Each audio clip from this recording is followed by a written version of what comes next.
floor is yours. Well, thank you all for being here. It's not something I'm really accustomed to doing, but I think it's important, so I'm here to do it. And if you got any questions, Can you talk about how you learned about Andrew Yang and then what about his message you liked and why did you decide to get involved in it? Okay, good question. First time I heard Andrew Yang, a friend of mine, I called a friend of mine after the first debates, one of the early debates. I said, I didn't see the debate. I said, who did you like? He said, I like the Chinese guy. I thought he was joking. And he told me about Andrew Yang. It was the first time I heard of him. Months later, when my special was coming out, Andrew posted something on Twitter saying, I like Dave Chapelle, he's one of my favorite comedians. And a bunch of my friends told me about him. I'm like, I heard of this guy. It just so happened that week, one of my neighbors had given me his book. I was on a flight, I read the book, couldn't believe what I read.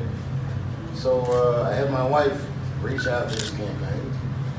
They vetted me, they called me back, and we ended up meeting in LA before he went to a debate in Long Beach. We were only supposed to meet for a few minutes, but we ended up connecting. We talked for quite some time, and I found him to be something that's real hard to be as a candidate. He was inspiring. His narrative and the courage it took for him to be like the first Asian American to make a real go of a presidential race, and I believed him. I was like, this could happen, this could work, and I love this platform. What do I like about this platform?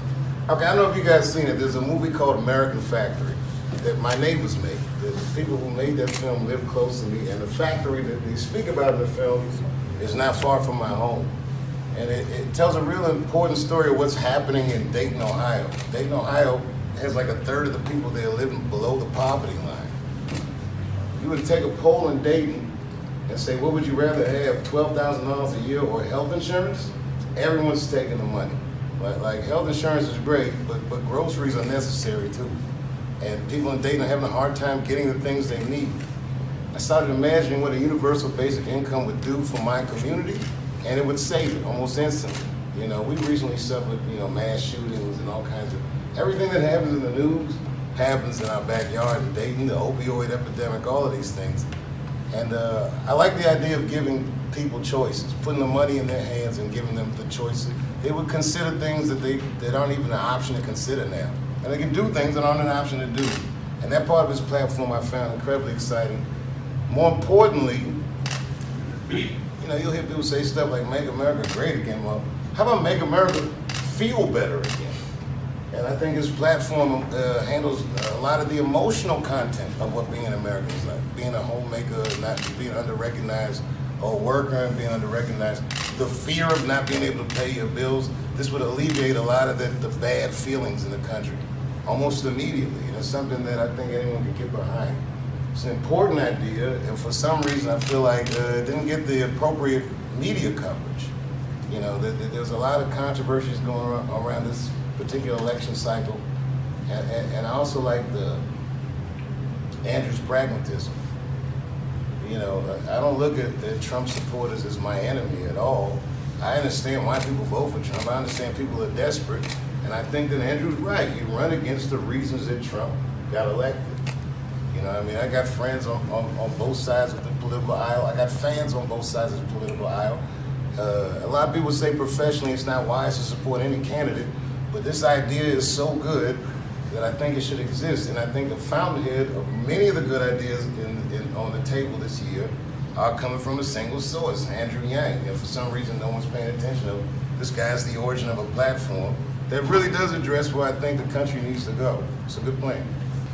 I don't know anything about your caucus process. Like I've asked locals about it.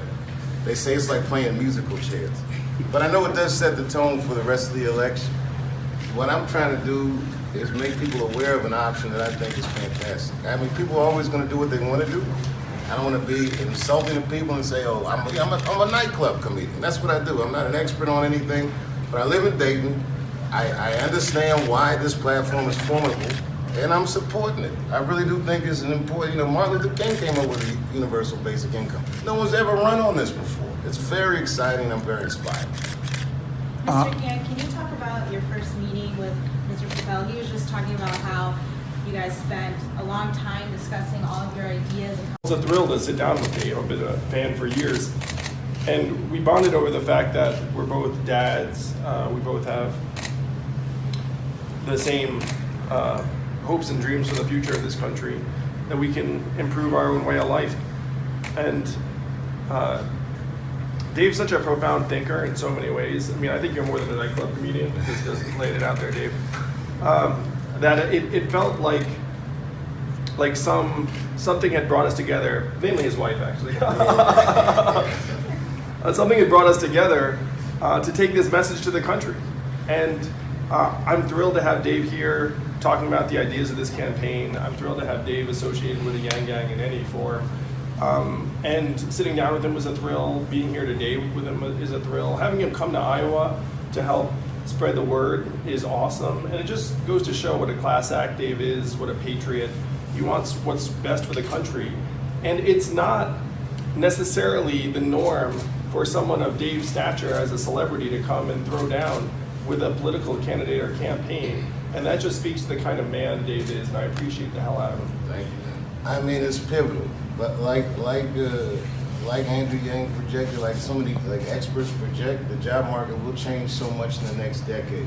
You know, that it's horrifying. Because in the community I live in, it changed so much in the last decade that I'm old enough that I can see and feel the difference. And we're just not going in a good direction, and people are suffering. Like, you know, you can say any kind of political thing you want, but nobody's going to disagree. Like, people are suffering.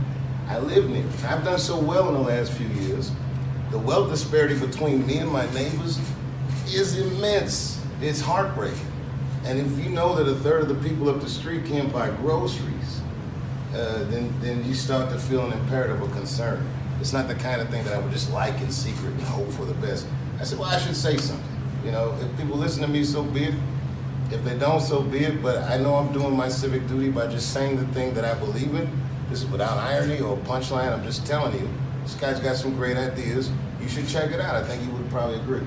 Mr. Yang, are you concerned? Mr. Chapelle, the Yang campaign has been criticized for using Asian stereotypes kind of in a lot. As a comedian, do you think the use of this stereotypes in a sense of humor way lessens the negative effects that it may have? Potentially. I mean, this is a very broad and philosophical question that I'm not prepared to answer in this context. But potentially, yes. I wouldn't worry about those types of things. I think that people are combing through every statement nowadays to find fault in it. But whatever fault you find in any statement, you can't ignore the virtue or the purpose of what's behind it. And the virtue in this case is that he's literally trying to make life better for millions of people.